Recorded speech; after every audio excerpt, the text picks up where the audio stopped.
good yesterday, but now I feel like shit. Welcome back to all my tiny tots, little ones, big kids, tweens, teens, everyone in between, CG, slips, and adults. This is take 2. Because I forgot to check if the microphone is on. Woohoo, we are having real creator fails right now. So today we are reading chapters 41 through 44, which I believe is 4 chapters. Don't quote me on that. My brain is dumb today. Shut up. Okay. Anyway, there are going to be quite a few, I think, trigger warnings today. I don't actually know. I haven't looked through all of my chapters that I'm reading today. Yeah, just a bit. Oh shit, this is like heavy reading. Ow, why am I doing this? I'm like, I don't know. I'm like debating on just, should we start on chapter 42? And then like, save this for another day. I don't know. Well, I guess, we'll start, and any ones that y'all are like, I can't handle this right now, you can just skip it, and hopefully I'll have timestamps in the description or the comments, so y'all know like trigger warnings and what chapters we're reading and all that fun stuff. Anyways, I hope you'll enjoy. So we're starting off with chapter 41, then 42, 43, and 44, as stated before. Chapter 41, Toxic CG Quackity Little Dream Big Awesome Dude. Sam kind of steps in as CG in the end, so just a heads up there. Content warning for manipulation of fake CG, abuse, verbal abuse, panicked a little. Why did I put abuse and then verbal abuse? That makes no sense. I guess I could say physical and verbal abuse. Panicked little, crying little, Sam comfort, slight mention of injury by weapon, quote unquote cuts, and injury cleanup. Dream sat quietly, contentedly sitting with his back against the stone wall, bathing in the warmth of the lava wall. He wished Sam would come visit him. Sam was nice. He really liked Sam when he's little. Dream wondered if Quackity could ever return to being that nice, like he used to be before the whole Las Nevadas era, and Dream being locked in prison. He shook the thoughts away, turning to the small stuffed duck Sam had made him and given to him. He smiled down at it, pulling out one of the many books Sam had left him as well, grabbing out his colored pencils, because his crayons would melt too fast, and began to draw in the book, tongue sticking out of his mouth in slight concentration. In the distance, he could hear talking, and then Sam's voice came over the speaker. Dream, Bubs, I need you to back away from the wall, okay? Sam said. Dream nodded a bit and scooched so that he was farther away from the lava wall, shivering slightly as he grabbed his blankie off his bed. He wrapped it around his shoulders and propped his knees up again, continuing to draw, a small smile playing on his lips. Sam would come and play with him. He was excited. He waited in anticipation as the lava wall rose, and then his heart dropped.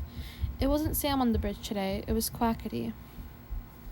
At least his CG wanted to come and see him, though, so his smile faltered lightly, but stayed in place firmly as he slowly got up and ran into his Dada's arms, resting his head on his caregiver's shoulder as he hugged him tightly. Dada, he cried out as they hugged. Quackity pushed the little white weapon appearing in his hand. Get away from you, sweetheart, Quackity said quietly. Dream did as he was asked, backing away slightly, tripping over his blanket as he backed up and falling onto his bottom, tears rising in his eyes, threatening to spill over. What's wrong, bud? I won't hurt you, I promise, Quackity said quietly, his hand moving forward and striking Dream across the face, a small smile playing on the older's lips. You've forgotten how to behave, sweet boy, but not to worry. I can help you relearn those lessons. Another harsh slap, a knee to his abdomen. Dream doubled over in pain, eyes slowly overfilling, tears falling down his face. Quackity hit him. That boy. This went on for around another hour, sweet words followed by harsh slaps, stinging blows, and deep cuts. Finally, Quackity, believing that Dream had learned the lessons he had forgotten, left. Dream curled into a tight ball, his breath coming shallowly, blood making it hard to see as it mixed with salty tears still running down his face. He was in so much pain. Sam approached the little carefully, his soft voice breaking through the little's panic. Dream, sweetie, it's okay. The scary man is gone. Excuse my low power mode. Okay. Sam began, taking a small breath before continuing. Can you take a deep breath for me, baby? Oh my God. Dream attempted and failed to get a deep breath into his lungs, coughing as the tears ran down his face more, and his breathing remained uneven. Hey, it's alright, Bubs. Let's try again, Sam requested lightly, leading Dream into a deep breathing exercise, eventually getting the little to calm down. Once Dream was calm, Sam crouched, meeting eye to eye with the little. How about we leave this icky place for the day, Dream thought about this for a moment before slowly nodding, making grabby hands for the older. Sam picked the little up, carrying him over to the bridge as they made their way across, the little's head resting on his shoulder. Soon enough, they were out of the prison, deep underground, making their way through tunnels that both Tubbo and he had added onto, making a secret tunnel system to get around unannounced. Under the ocean, through the stone tunnels, reaching a trapdoor beneath a long ladder. Sam climbed and climbed, propping open the trapdoor and making his way through it, transitioning the little so that he was moved from his back to his open arms. He closed the trapdoor and placed the rug back over it, moving the chair to rest over the rug. Once all of this was done, Sam set the little down on the carpet. I'll be right back, Duckling. I gotta go grab the first aid kit and get a change of clothes for you, okay? Sam says gently. Dream lets out soft babbles, his duck appearing out of nowhere as he gently pets it, admiring its softness. Sam disappears a moment later, off to find the first aid kit and some comfier and cleaner clothes for Dream. Sam returns within a moment, clothes and first aid kit in hand. He kneels down by the little as Dream stops playing, looking up at the older, sitting quietly. Hey, Dreamboat, can Sammy fix up your ouchies? Sam asks gently. No. Peace, Dream says quietly, aging up a bit to speak properly. Sam nods and opens the first aid kit, pulling out some Q-tips and a small bottle of hydrogen peroxide along with some cloud-themed band-aids. He carefully soaked the Q-tips in the hydrogen peroxide, gently cleaning out the wounds, his heart pinging as Dream lets out small whimpers. Once he's finished the more minor wounds, he carefully places a band-aid over them, whispering soft praises and kissing the boy's forehead. You did so well for Sammy, Dreamboat. So good, Sam praised quietly. Dream looked up at Sam, a small smile playing on his lips. Can I get you changed into some different clothes, Dreamboat? Dream nods. Slowly, wanting to be a good boy for Sam. Sam nods, offering small smiles and whispered praises as he helps Dream change respectfully, of course. Once done. It's been a long day. Once done, Sam carefully picks Little up, handing him his stuffed duck. He carefully carries Little into the kitchen, making up a bottle of Angel's milk and popping it into the microwave for a minute and a half. No, you can make yourself some. Once the microwave is finished, Sam removes the bottle, checking the temperature on the back of his arm. Are you hungry, Dreamboat? Sam asks gently. Dream nods, thumb gravitating towards his mouth as his age drops to pure baby space. Sam gently moves Dream's thumb away from his mouth, replacing it with the bottle, cooing gently when the little latches onto it.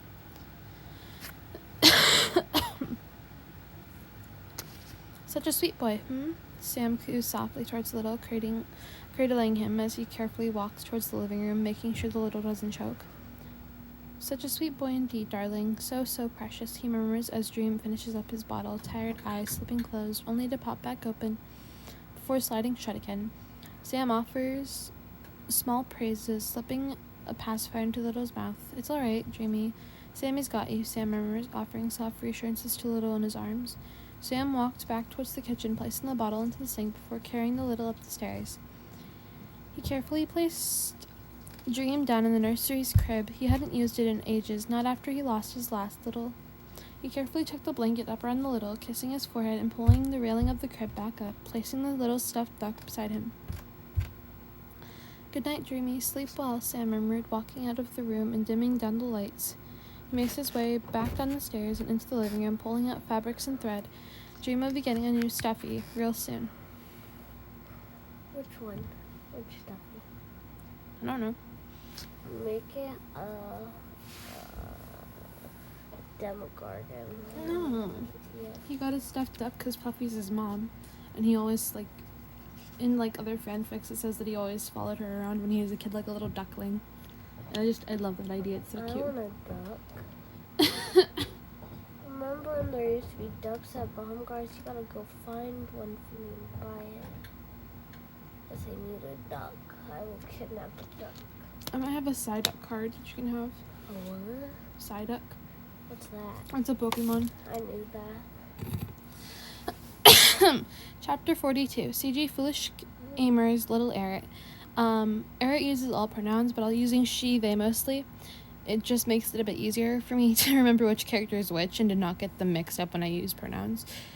Which is why you'll see in future chapters she, they mostly is for Eret. Also because I see Eret as a bit more feminine person, which I know really isn't fair, but it's just a personal headcanon. Blah. This one was also I can't think. Inspired by another creator. I will have to try and remember their user. They're on Archive of Our Own though, and they have amazing stories. It's either The Only Human or Sud Scribbles. Anyways, I hope you enjoy. It was an early morning as Eret snuggled into her CG's side, her eyes not yet wanting to open and not yet wanting to wake up as her dad's alarm went off. Foolish groaned as he heard the alarm, yawning and reaching his arm over Eret, slamming his fist down on the alarm clock. Papa, Eret whined quietly. Good morning, sweetheart. How old are you feeling? Foolish requested quietly.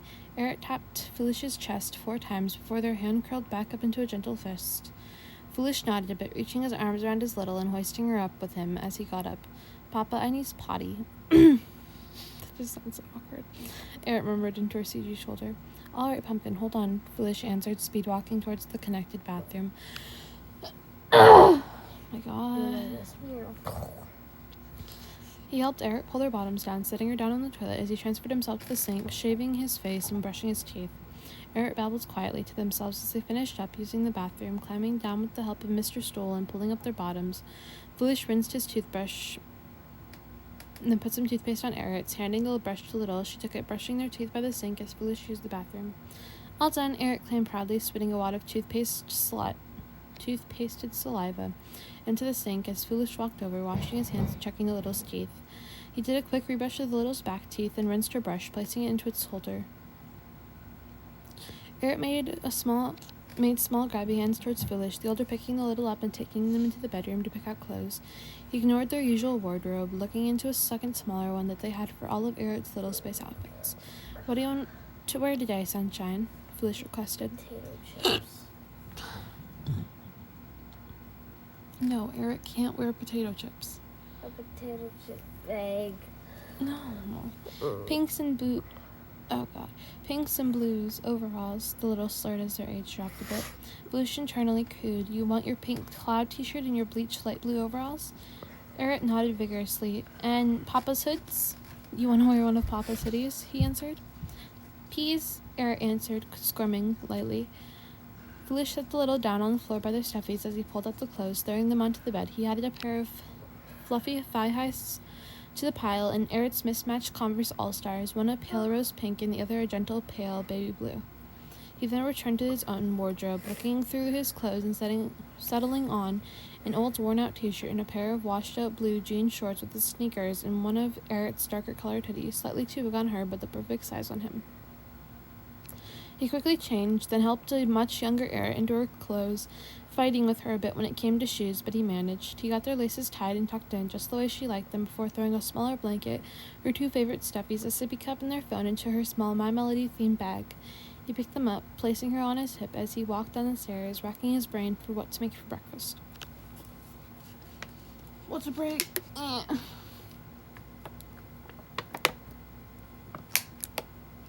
should make tea. Good.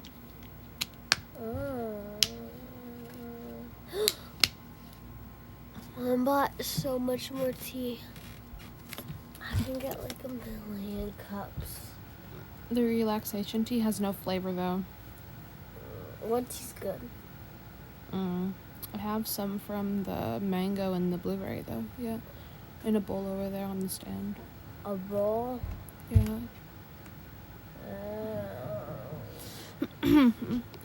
Where do we... Can't move. I'm just gonna... He picked them up, placing her on his hip as he walked down the stairs, racking his brain for what to make for breakfast. How do you rock your brain? What's that mean?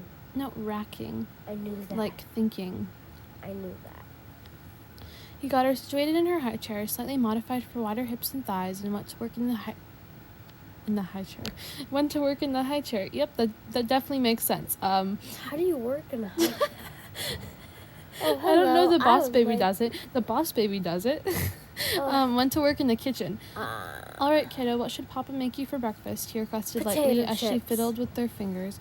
Foolish took notice and handed her one of her fidgets. In this case, her favorite poppet, decorated in pastel colors. How about eggs? He asked. A shake of her head in return. Oatmeal? Another shake of the head.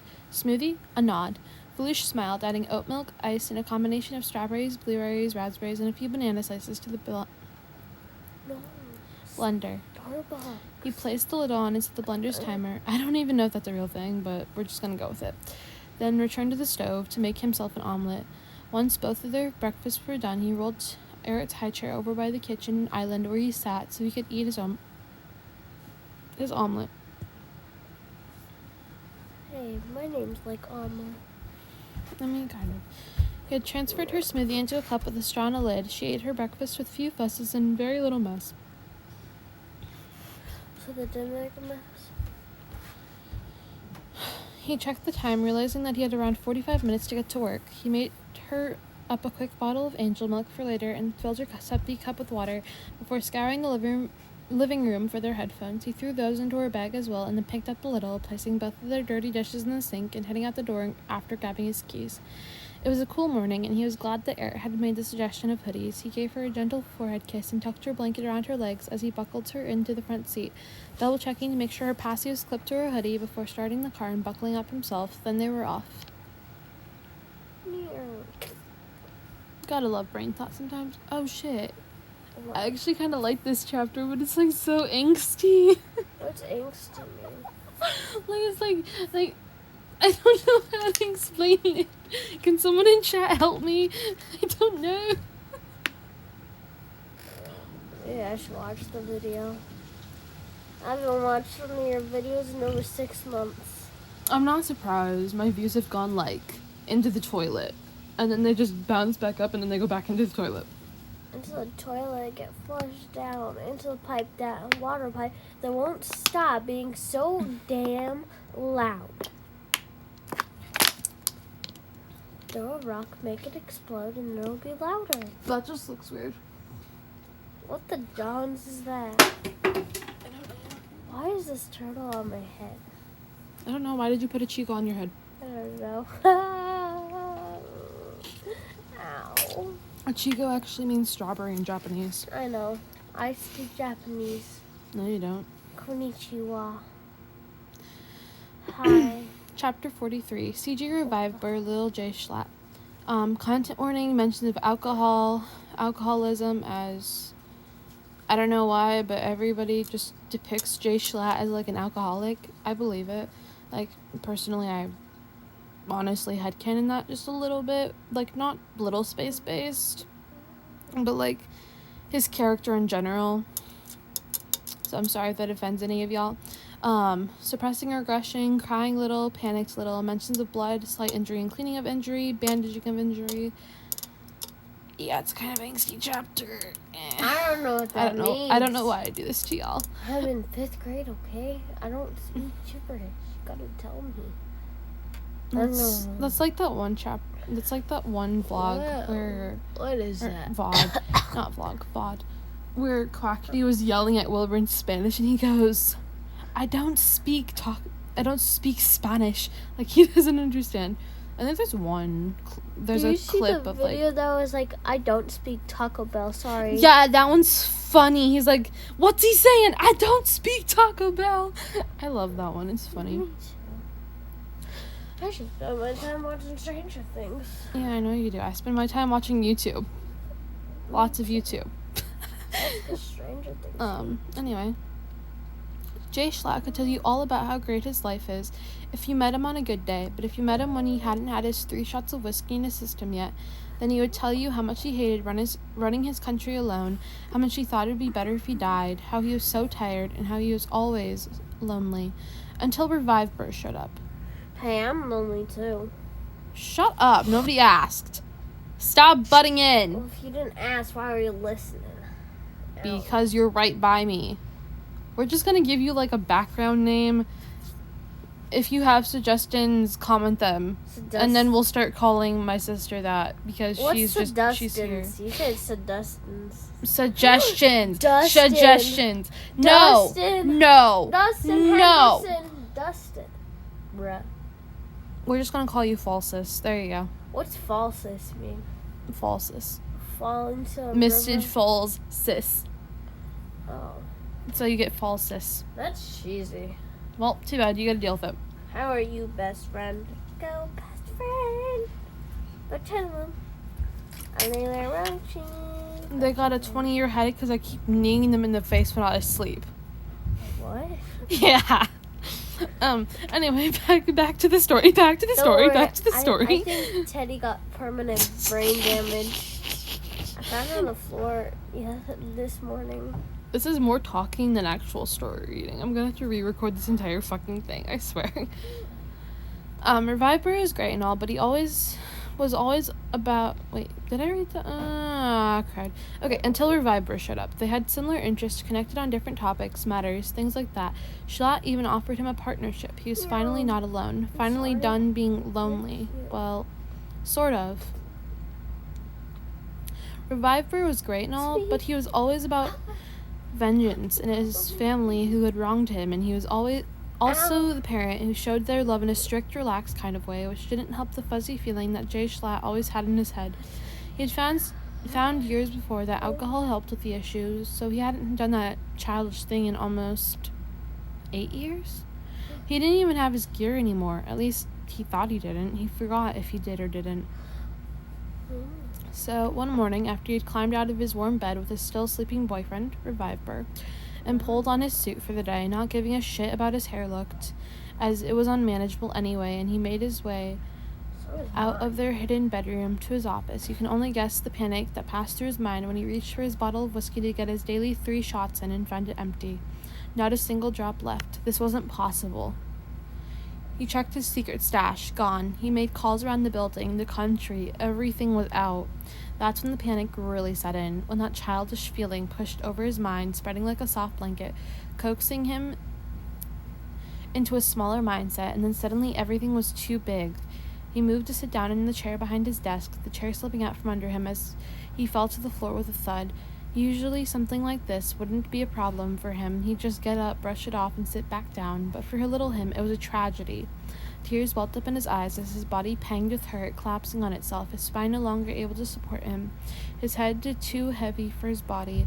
His body fell backwards, hitting the floor with another thud. He cried out wow, I can't talk. As his head hit the metal leg of his chair, landing with a sickening thud as his head moved to the floor right after. Everything was too big. He felt like he was drowning. He was in so much pain, he couldn't move. His limbs were too heavy for his body. All he could do was cry. Revive, having awoken after the first thud, quickly got up, pulling on some pajama pants and an old worn-out t-shirt, and quickly rushed out to Jay Schlatt's office. It was unexpected, to say the least, to see his almighty boyfriend laying on the floor, blood pooling from beneath his head and crying. That's when everything seemed to click, the slurred voice, not only from drunkenness that hadn't yet worn off in the early morning the day before, the childish tendencies when he was mostly sober. Jay Schlatt was an age regressor who, from what Reviver could tell, hadn't regressed in a really long time. He rushed to his baby's side, quickly assessing the damage and ripping a strip from his shirt to apply pressure to the back of the little's head. He scooped the little up from his place on the floor and cradled him to his chest, gently pacing and humming a soft lullaby in hopes of calming the little in his arms. He made his way to the bathroom, pulling up the first aid kit, and after finding what he needed, placed it back in its original place as he cleaned up the little's wound with slight difficulty, as the little really couldn't help, while the Reviver did his best to clean and bandage the wound, finding some liquid medicine in the cabinet and measuring it out, coaxing the little in his arms to drink it, and climbing the stairs to the secret floor where they had the rest of their living quarters, separate from their co-workers. Wilbur carefully laid the little down on the couch in the living room, turning on a simple show for the little to watch while he went to dig around the kitchen and bedroom, for the little's gear. He found an old black passy in the back of the nightstand drawer, an unused sippy cup in the back of a drawer full of dish towels, and an unopened bottle underneath the plastic bags beneath the sink. He placed these items on the counter, washing each of them with care and consideration, and started writing out a list for Jay Schlatt's assistant to pick up the next time he went shopping. If any questions were asked, they'd say it was for a friend who was expecting. Jay Schlatt would never have to admit his aggression to his assistant if he didn't want to. Wilbur dug around in the bedroom a bit more, finding a couple of stuffies and an old blanket under a loose floorboard placed under their bed. He found that they weren't too dusty and shouldn't cause any of Schlatt's allergies to act up, so he handed them off to the baby in the living room. Revivebur returned to the kitchen, filling the bottle with milk, a teaspoon of sugar, and a teaspoon of vanilla before popping into the microwave for around a minute. He wasn't sure how warm Schlatt might like his milk. Once the bottle was done, Wilbur made his way back to the living room, bottle and pacifier in hand. He resituated the baby to be in his lap, offering the bottle to him. Schlatt opened his mouth, accepting the bottle, slowly sipping from the bottle that was offered to him. Revivebur lit a small smile across his features as he gazed down at his baby lovingly. Jay Schlatt got a hold of one of his fingers, wrapping his entire hand around it as Revivebur cooed lightly in response. He then noticed that the little had finished his bottle and was still in his uncomfortable work clothes. He made his way back to the bedroom with the little resting on his hip, finding in one of his Revivebur's hoodies and a pair of sleep pants that were soft to the touch. My head hurts. I can't think I already broke them because I already took 3 cups. Means fuck you in sign language, you know.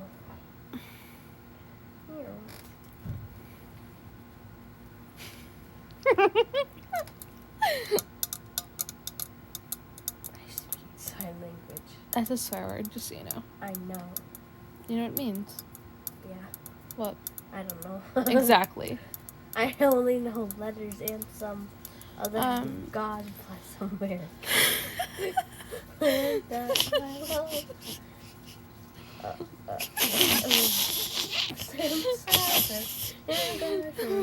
up, this is whatever the fuck program. Shut up. You know, the little mostly didn't like the rougher textures from the way he had moved away from the quilt that rested on their shared bed. He quickly changed the little before laying him down and tucking him in, the fluffy blanket covering the little's limbs and the rougher quilt going over top. The little made Gabby hands towards Revivebur as the older slid the passy into the baby's mouth, and he laid down next to the little, who snuggled contentedly into his chest. I apologize, everyone. It's been a long day. Alright, last chapter for today. Woohoo, right? No, not woohoo. Yeah, after this, I gotta finish my other chapter I was working on. You should do a bloopers. No, because that would take way too long.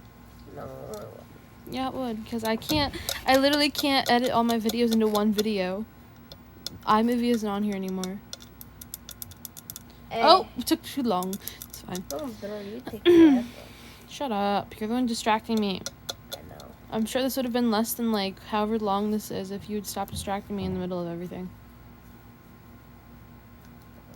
Chapter 44. C.G. Carl Jacobs with little Tommy in it. The room in which he rested was pitch black, his eyes not adjusting to this darkness, but rather manipulating it, making him hallucinate. He saw the shadows move and creep towards him, glowing eyes and clawed fingers reaching out for him. He cried out, burying himself under his covers as he heard footsteps approaching, then the sound of the light being switched on. The bed shifted slightly as more weight was added to the opposite side, and the calming scent of a CG reached his nose. Bubba, Tommy whined out as he slowly unfurled from his blankets, his eyes the only thing visible besides his head full of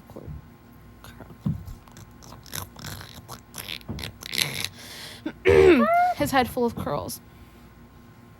Carl smiled, offering small words of reassurance as he wrapped his arms around the little, pulling Tommy into his chest and holding him close while humming a soft tune. "It's all right, Bub. Bubba's here," Carl murmured against Tommy's honey-colored curls. Carl looked around, trying to find Henry, the little's comfort stuffy. He quickly found it and grabbed it, handing it off to the little and placing a gentle kiss to Tommy's forehead. "You want me to stay with you, bud?" Carl asked quietly. He felt Tommy nod into his chest, feeling the little relax significantly at this reassurance, and smiled gently. He settled with his back against the headboard the little's head resting over his heart. Tommy's breathing slowly deepened, his eyes fluttering shut. Carl smiled, humming a soft tune under his breath as he settled in comfortably, shifting so that he was also laying down. The little curled into his side. He would always look out for the little. They were like brothers. After a while, Carl fell asleep as well, his chest moving in deep breaths. Tommy remained asleep for another 3 hours, his sleep no longer disturbed by night terrors or hallucinations from sleep deprivation. When they both awoke almost 4 hours later, Tommy was energized but hungry for some fruit. Carl got up, picking the little up as well, and carried him downstairs. He pulled out a variety of fruits and placed them down on the counter, making sure that they each were washed and cut up into bite-sized pieces before placing some into 2 bowls, one for Tommy and one for himself. They sat on the back porch in the warm afternoon, enjoying their refreshing snack and swinging gently on the porch, swaying that rested there.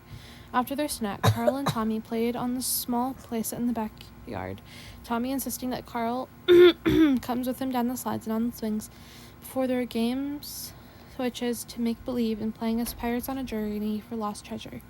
Carl plays along, finding enjoyment in seeing the boy happy. That's the end, everyone. I hope you all enjoyed, and I'm sorry for all of the interruptions. Yeah, sure, we'll get that. All the interruptions and distractedness. It's been a long day, and my battery's like on the verge of dying. So what is that? 8%. Oh, It's literally on the verge of dying, though. Anyways, I hope you all enjoyed, and I'll see you in the next one. To all my tiny tots, little ones, big kids, tweens, teens, everyone in between, CGs, flips, and adults.